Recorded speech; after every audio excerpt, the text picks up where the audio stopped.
As global temperatures rise, our cities are heating up, and that's actually adding to the problem. For starters, traditional city buildings need air conditioning to keep cool, and the number of air conditioners is set to explode. By 2050, 2/3 of the world's households will have an air conditioner, requiring additional electricity capacity equivalent to the current capacity of the US, EU, and Japan combined. Generating that extra electricity will add to future carbon dioxide emissions.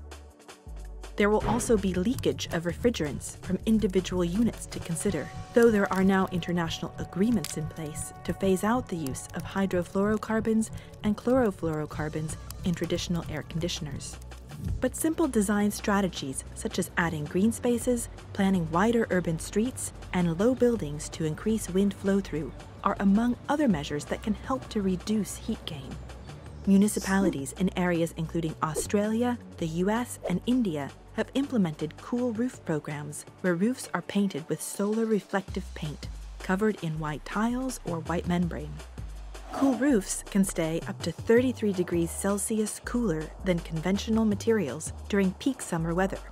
Last year, Pacoima, a community in Los Angeles, painted 1 million square feet of roads, playgrounds, and basketball courts with a reflective paint, which doesn't absorb as much heat as uncoated surfaces would.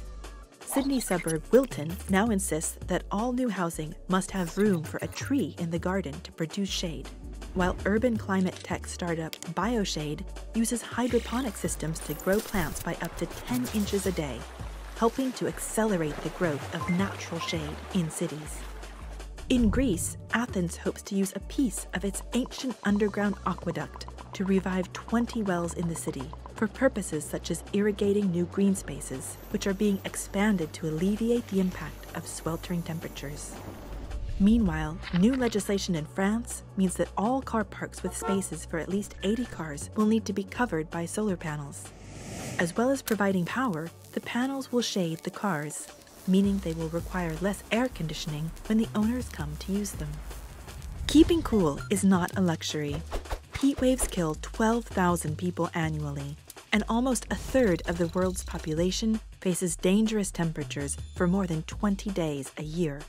According to the International Energy Agency, cooling sustainably could save the world from 460 billion tons of carbon emissions, equivalent to 8 years of emissions at 2018 levels.